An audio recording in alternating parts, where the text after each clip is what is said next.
Sa lahat po ng aking mga subscribers, walang hanggang pagpapala, walang katapusang swerte, walang katapusang blessings ang darating sa inyong lahat. Ayan. Yan po ay dito lamang sa aking mga subscribers. Dahil ang sinasabi ko naman po lagi dito, kapag kayo ay nakapag-subscribe dito sa Birana Live Studio TV, hindi lamang kayo suswertihin. Gaganda, gugwapo pa kayo. Kung kayo ngayon ay may taglay na mukhang kabayo, may ilong na kasing ilong ng baka, kalabaw, na kagaya ng vlogger dyan na tumitira kay Pastor Kibuloy at kay Pangulong Duterte, aba, ay mag-isip na po kayo. Mag-subscribe na po kayo dito para mabago na at magmukhang tao na kayo, hindi yung mananatiling mga mukhang kabayo kayo at may taglay na ilong na parang kasing laki ng troso. Yeah, yan. Pero dito po ay mukhang ako naman po ay nalulungkot dito sa balitang ito at ito po ay nakita ko lamang. At hindi ko po alam kung ano po ang totoo dito. Sabi ko nga po dito kay Lucrecia na walang ibang ginawa kundi ang mag-fake news, ilabas nyo na ang Tita Lisa ko. Dahil kapag hindi nyo pa inilabas, ito po, samot-sari itong mga spekulasyon. At dito po ay, hindi man po ako naniniwala dito, ay gusto ko lang pong i-share sa inyo ito. Dahil kung mayroon dapat na dito, sisihin dito ay si Lucrecia. Kasi nga po, ang sinasabi po dito ay paulit-ulit na lamang na sinasabi ng mga tao nasaan na nga ba ang First Lady. Yan po yung Tita Lisa ko po yan. Ay ngayon, dahil po dyan sa walang mailabas, ay ito na nga po. At habang nagsisinungaling itong si Lucrecia na palengkira, ayan, lalong nalulubog sa kahihiyan, lalong nalulubog sa bingit ng kahihiyan itong aking Tita Lisa. Kaya ito ay panoorin nyo, ipapanood ko po sa inyo. Huwag na akong maraming magdaldal, bahala na kayo kung anong kwan dito. Ha? Ayan. Welcome back sa ating channel. Naging mainit nga na talakayan sa mundo ng social media. Tuloy na ang bitay ni Lisa Danas. Ayon sa official na pahayag mula sa korte sa US, itinakda na ang kanyang execution date sa susunod na araw. Matapos ang matagal na paglilitis, wala nang lusot ang Queen of Pulburon at hindi na rin pinayagan ang anumang apela para mapagaan ang kanyang sentensya. Galit na galit si Lisa Danas matapos marinig ang balita at ayon sa ilang sources, muli siyang nagwala sa loob ng kulungan dahil dito mas hinigpitan pa ang seguridad sa kanya upang maiwasan ang anumang tangkang pagtakas o pananakit sa sarili. Maraming netizen ang nagsasabi na karma is real at nagtrending ang hashtag wala ka nang kawala sa social media. Ang mga pamilya ng mga naging biktima ng mga kanilang katiwalian ay nagsabing sa wakas makakamit na nila ang hustisya, samantala sa kuting na dati nang lumuhod sa hukuman para sa kapatawaran ni Lisa Danas ay hindi pa nagbibigay ng anumang Iniimbestigahan pa rin si Kuting sa kanyang posibleng koneksyon sa mga kabalbalan at marami ang naniniwalang hindi siya makakaligtas sa kaso. Ayon sa ilang ulat ay talagang nagtangkapang nag-file ng last minute appeal, ngunit agad itong ibinasura ng korte. Sa kabila ng lahat, walang special na trato ang ibibigay kay Lisa Danas. Tatanggapin niya ang parusang itinakda ng batas, maigpit ang pagbabantay sa kulungan at siniguradong walang makakapagligtas sa kanya. Sa huling sandali, maraming netizen ang nagsasabing ito ang katapusan ng Queen of Pulburon at naghihintay ng opisyal na anonso mula sa ibang bansa. Authorities habang papalapit ang oras ng bitay, isang bagay ang sigurado, tuluyan ng magwakas ang kwento ni Liza Tanas.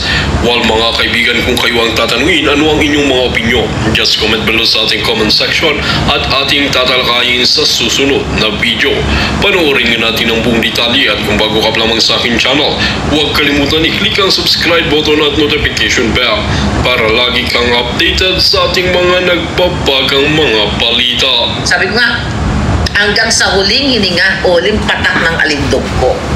Ito yung ginagawa ngayon sa inyo sa Pilipinas na tayo ay ipapahuli. Kaya naman huwag kayong tumigil sa ikot buong Pilipinas na mag-gather kayo. Lalo na ngayon panahon sa birthday ni Pangulong Duterte, 28. Kailangan natin mag-ingay sa buong mundo. Mga kababayan, nanap ko lang yung message, yung bago nilang ulat ng mga Jotang Genimes. Alright, tignan natin. Okay. Alright, so ito. Ang sabi nito ng NBI, balita, hindi ligtas sa pananagutan ng mga Pilipino hindi ligtas sa pananagutan ang mga Pilipino sa ibang bansa na nagpapakalat ng fake news. Mga kababayan, ulitin natin, ang numerong unang nagpapakalat ng fake news ay ang Pulboronic government. Tignan nyo yung senior ko dyan na galing kay SAS, na ang naglalike kay Liza Tanas, kay Marcos Jr. ay mga Vietnamese or mga taga-Africa or whatever, mga troll account. Tapos tayo pagbibintangan, baliktad po ang mundo na ngayon. Kasi gano'n naman yun, no? Ang mga bangag, yung may mga saltik, tamang hinalayan. Ang utak ng isang taong sunog na sa ipinagbabawal na gamot o ipinagbabawal pulburon, wala na po sa tamang kaisipan. Ang tingin nila sa sarili nila, sila yung tama.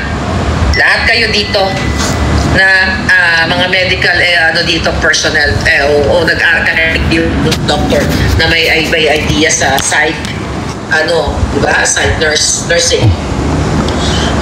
Okay po, at matagal pa po yan. So, yun po. Pinanood ko lang po sa inyo at yan po ay nanggaling po yan dyan sa balita ng ibang vlogger po at nakakalungkot at kung ang iniisip nyo natutuwa ako, ay hindi po. Unang-una, tita ko yan. Tapos mabibitay lang ng ganun-ganun na lang. Pero kung nagkasala naman siya, ay bakit pa hindi? Ay di siguro ay tanggapin na lang niya ang kapalaran niya gaya ng kapalaran ng ating President Duterte na tanggap niya yung kanya naging kapalaran na sinalikupan siya ng mga taraidor na mga opisyal dito sa ating bayan. Ang sabi nga nila, panapanahon lang, ika nga. So, kung yan man ang iyong naging kapalaran, Tita Liza, ay, sumalangit nawa ang iyong kaluluwa at huwag sanang maharang dyan sa impyerno nitong si San Pedro. Kasi baka nga, pero walang plano siguro na haharangin ka ni San Pedro kasi unang-una ay ang tinatanggap lang dyan ni San Pedro ay yung mga hindi naman ganun mga na makasalanan. At baka mamaya idiretso ka doon kay Satanas mismo. Baka mismo si Satanas hindi ka tatanggapin. Yun ang problema natin ngayon kung saan ka pupunta. Baka magpaikot-ikot ka na lang sa kalawakan. Di ba? Yun ang problema sa atin. Kaya mas maganda na gumawa na lang tayo ng kabutihan kaysa sa kasamaan. Dahil pagkakasamaan lagi ang pinapairal mo sa iyong katawan at yan ang ginagawa mo. Yan na yung almusal, tanghalian, hapunan mo. Wala nang taong magmamahal sa iyo. Sabi ko nga, wala na. Bagkos isusumpa ka pa ng mga yan. Kaya paalala po sa ating lahat ng mga kababayan, gawin po natin yung tama. Gawin po natin yung makakasaya sa ating kapwa. Hindi po yung gagawin nating miserable ang buhay ng taong wala naman talagang ginawang kasalanan, kundi ang ginawa lang niya ay para ma-eradicate lang yung mga adik na perwisyo ng bayan. Yan lang ang ginawa ni President Duterte. At isa pa, dahil sa ambisyon ninyong ganyan, nagalalo na itong si Tambaloslos na ito, na wala namang alam, wala namang utak, mag-aambisyon na maging presidente, iisa lang po ang purpose itong animal na ito, ang magpayaman, palalo ng magpayaman. Ang yaman na itong mga ito eh. Tingnan nyo nga yung kapartner niya. Si Saldico na yan, mayroon nga helicopter. Mayroon pang private jet. So imagine nyo yun. Wala kayong kabusugan ng mga hayop ka. Sana diyan sa mga kinakain nyo, maimpatso na lang sana kayo, o di kaya magkaigit-igit na lang kayo na wala nang katapusang igit para mamaho kayo dyan sa mismong kongreso. Yan po ang yun po ang masama kung masama ang ginagawa mo. Ipinagdarasal kayo sa inyong maagang karma, maaga nyong kamatayan. Kaya lahat kayong mga kawatan na mga politiko, ayun, nag-uumpisa na, nag-iikot na itong mga yawa ng mga politikong ito. At dito lang ako nakaabang. Dahil lang sinasabi ko rito, kapag ka nakita ko rito yung talagang politiko na alam ko na makawatan, wala na. Kukunin ko na ito. Tatabtabin ko na ang uso para hindi na makapagsalita. Dahil yun naman ang sinasabi ko lagi, mag-aabang ako dito. Kaya sabi ko, huwag kayong dadayo dito sa amin dahil sisiguraduhin namin sa iyo, sa inyo na mga kawatan, uuwi kayo dyan sa Metro Manila na wala na kayong mukha. Tatabasin na namin yan. Or either, pilipitan na namin yan, ilalagay namin yung mukha ninyo dyan sa likod ninyo para pagka naglakad kayo, paatras. O, yan. So, deserve mo. Kung totoo man o hindi, well, wala akong pakialam dyan. Deserve mo na bitayin dyan. Anyway, mapunta naman po tayo dito sa kuwan, kaya hindi pa kaya hindi po ako nag-upload ng ating raffle doon sa John Birana Vlogs dahil mayroon pa pong isa na hindi nakakapag-claim. Huwag po kayong magtaka kung bakit hindi ako nag-upload na doon sa John Birana Vlog, kasi nga ang sinasabi ko po rito, hanggat walang hindi natatapos ang pag-claim ay hindi po tayo magbibigay ng raffle. Yan po yan. At ganon din po rito sa John Birana Vlogs. Ito po, na yung nagbibigay po ako ng sinasagutan ninyo, nag-iiwan po ako, nagbibigay po ako ng, nagbabato ako ng tanong, nasasagutan ninyo na kung saan ay tinuturo ko rin yung sagot. Maging dito po ay meron pa rin pong hindi nakakapag-claim. Noong kanilang napanalunan ng GCash lang naman yun na 200 pesos. Ngayon, ang pagko-communicate po, sinabi ko naman paulit-ulit, doon po sa Tariq Hassan Mirza, wala na pong iba. Mayroon po dyan, sumasagot ng katangahan na sagot, mag-messenger, kung saan-saan pupuntang messenger. Talagang mga gunggong di ba? Ano man yung problema ninyo, pues, iisa lang ang pwedeng sumagot sa inyo, doon lang sa Tariq Hassan Mirza na messenger. Doon kayo mag-send ng inyong kung ano yung hinihingi ko. Kagaya ng sinasabi ko, isend ninyo yung GCash number ninyo doon sa Tariq Hassan Mirza. Wala nang iba kayong pagsisend. Wala na kayong comment pa na kung ano. Doon kayo mag-comment at doon may sasagot. Hindi ako taga-sagot ninyo. Hindi ko pag-aaksaya ng oras yan. Kaya nga nadidili tayo Kaya tuloy, yung iba na gusto rin na manalo kahit na load lang, hindi dahil sa mga katangahan ng iba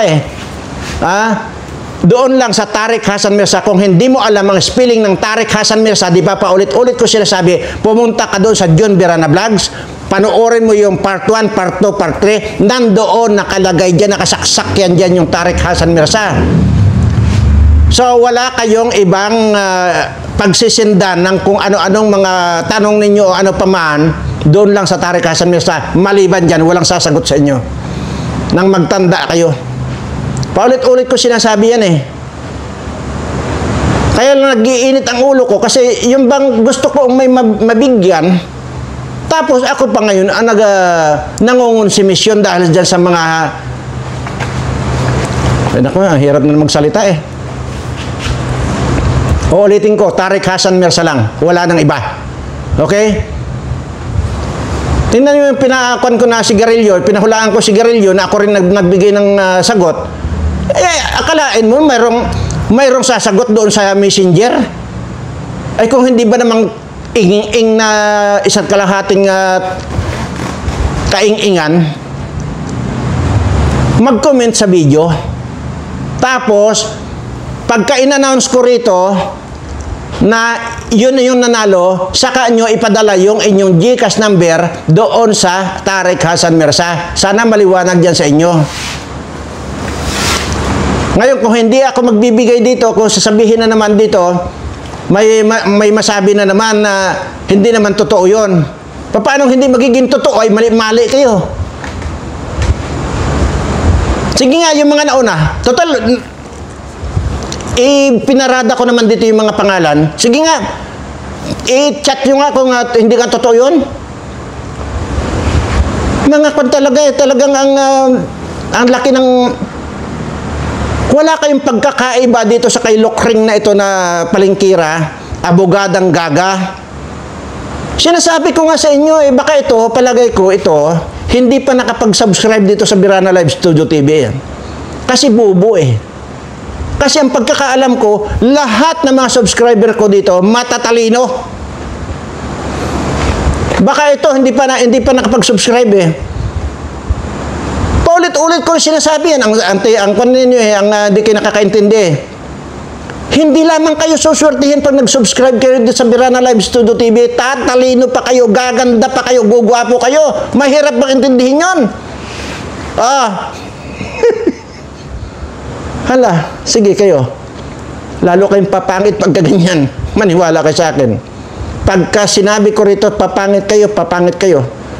Bobo na nga, papangit pa nako para na kayong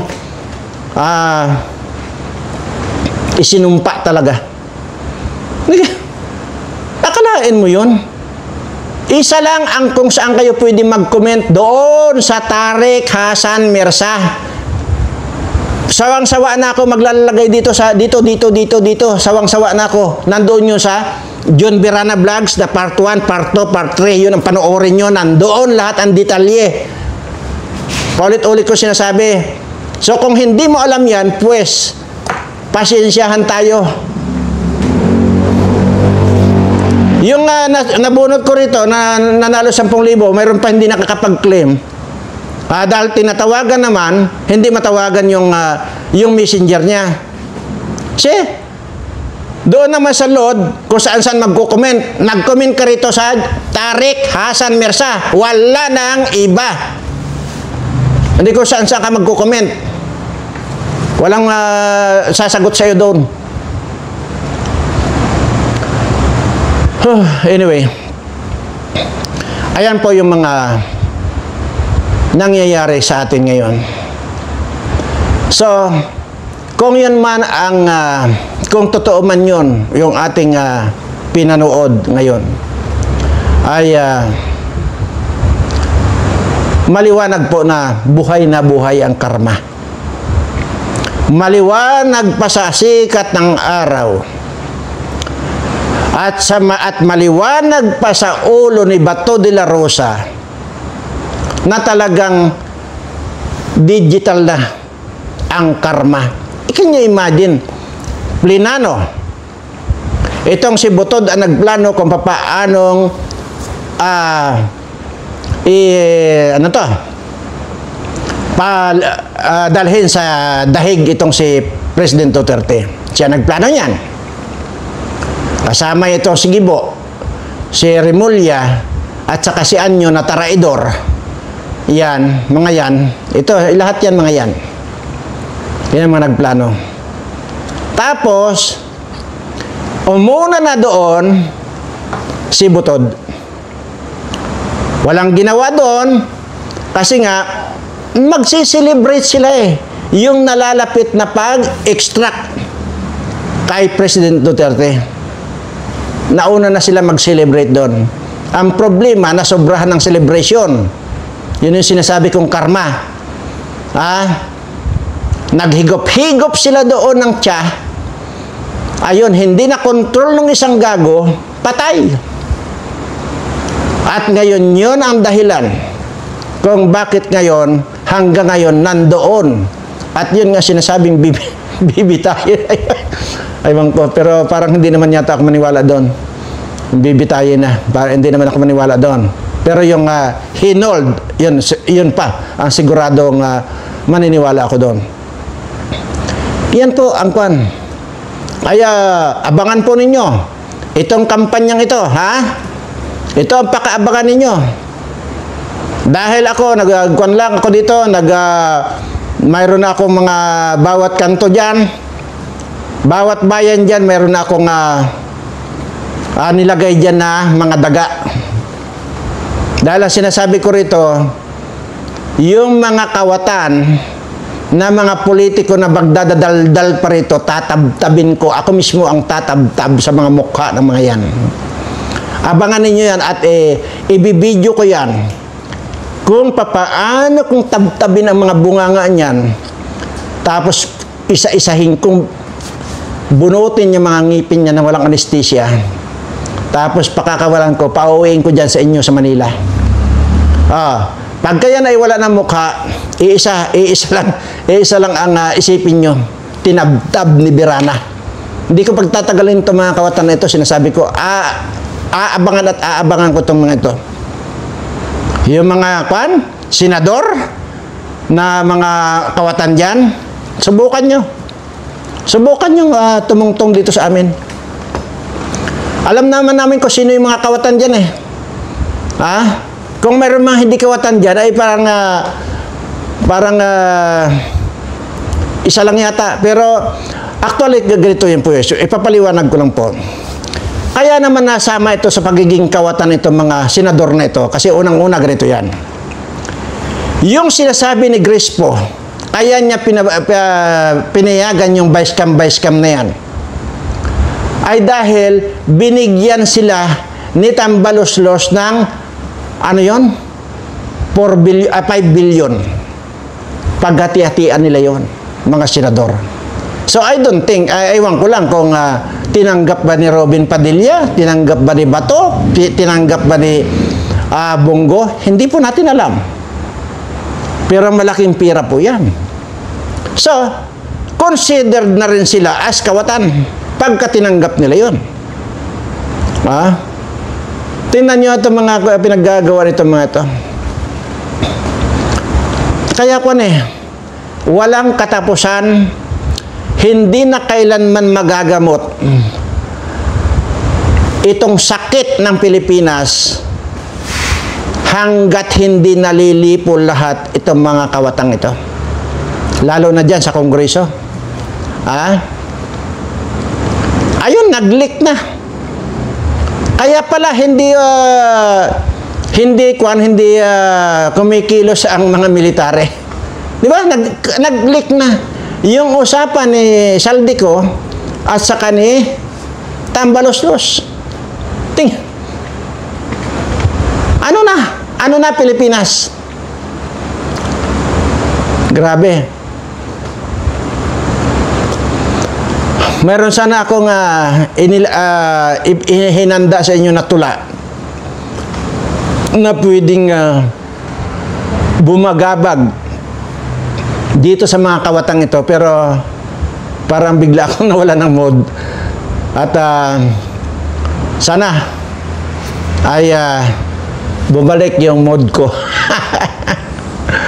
Ay, nako, Diyos mio. At doon po pala sa kwan ha. Sige nga po, mag-comment nga po kayo dyan kung paano ba natin pagparti-partihin ninyo, mga subscriber ko, yung kita ng YouTube channel natin dito sa Birana Live Studio TV. Ha? Yun ang tatanungin ko at mag-comment nga po kayo kung paano ko paparti-partihin sa lahat ng mga subscriber ko. Nasa kwan lang yata yun, nasa kulang-kulang 3 milyon yung ating pira sa bangko. Pinacheck ko po noong Biyernes. At kulang-kulang 3 milyon na po yung ating pira doon sa Birana Live Studio TV. Dahil po sinabi ko dati sa inyo na itong Birana Live Studio TV ay hindi ko channel ito, kundi channel ninyo ng mga subscriber ko. At lahat ng kikitain dito, lahat yan ay mapupunta sa inyo.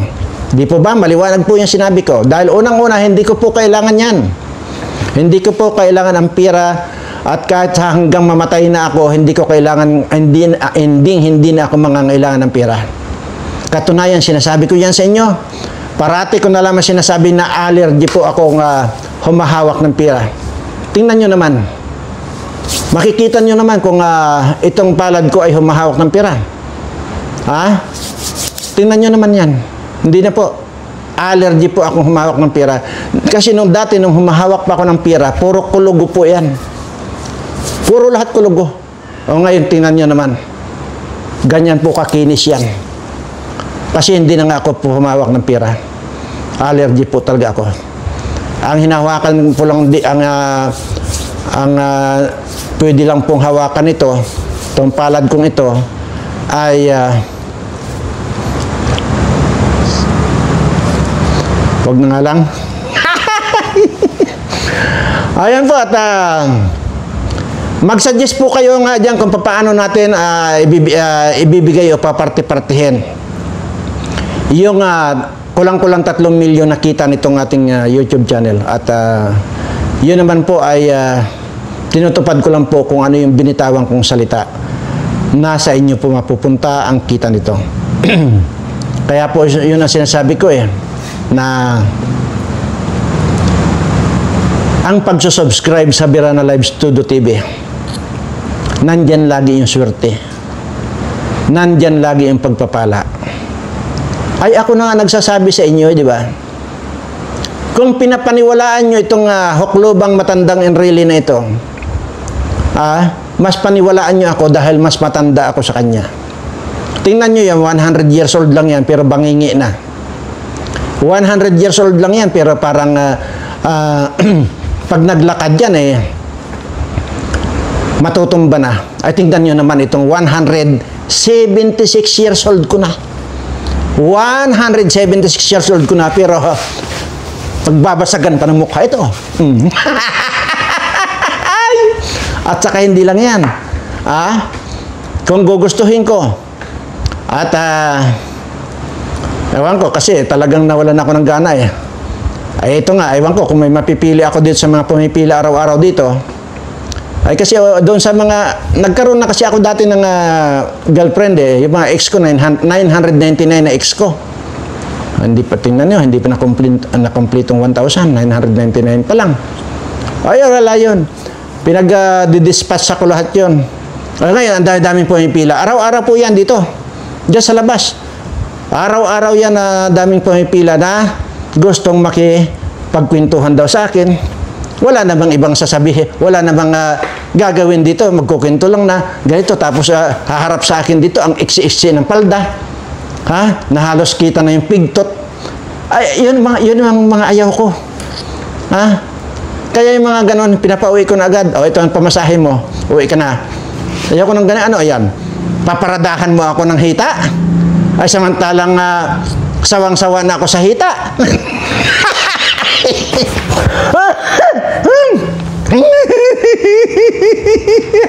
Di, hita ng manok. Ay, nako. Sige pa, seryoso na tayo. Apo, yung mag-comment po kayo kung ano po ang gagawin natin. Kasi kung gagawin natin para, kung gusto niyo, instant na may mabago ang buhay ng isang subscriber natin, di i-raffle natin ng minsanan. Kung gusto niyo naman, ipadala sa inyo isa-isa, through GCash or ano, bahala na. Kaya bahala po kayo mag-comment yan kung ano po yung magandang comment ninyo, yun po ang gagawin natin. Kasi plano ko na po talaga na ibigay na itong pira, itong sweldo ng Birana Live Studio TV. Yan po ay magmula po ng ipinanganak yung Birana Live Studio TV na yan. At magmula po nung umpisa ng kanyang sweldo, na tumanggap ng sweldo, hindi po ako nag-withdraw niyan kahit na sintabos. Kaya naipon po yan. Yan po ang totoo. So ngayon po, medyo malaki naman, aywan ko, bahala po kayo kung ano po yung mga suggestion niyo, ha? Tulungan niyo lang po ako dahil ang dami ko pong iniisip at iniisip ko pa kung paano kong isprehan ng baygon itong mga pumipila dito na manligaw daw sa akin. So maraming salamat po at mahal na mahal ko po kayong lahat.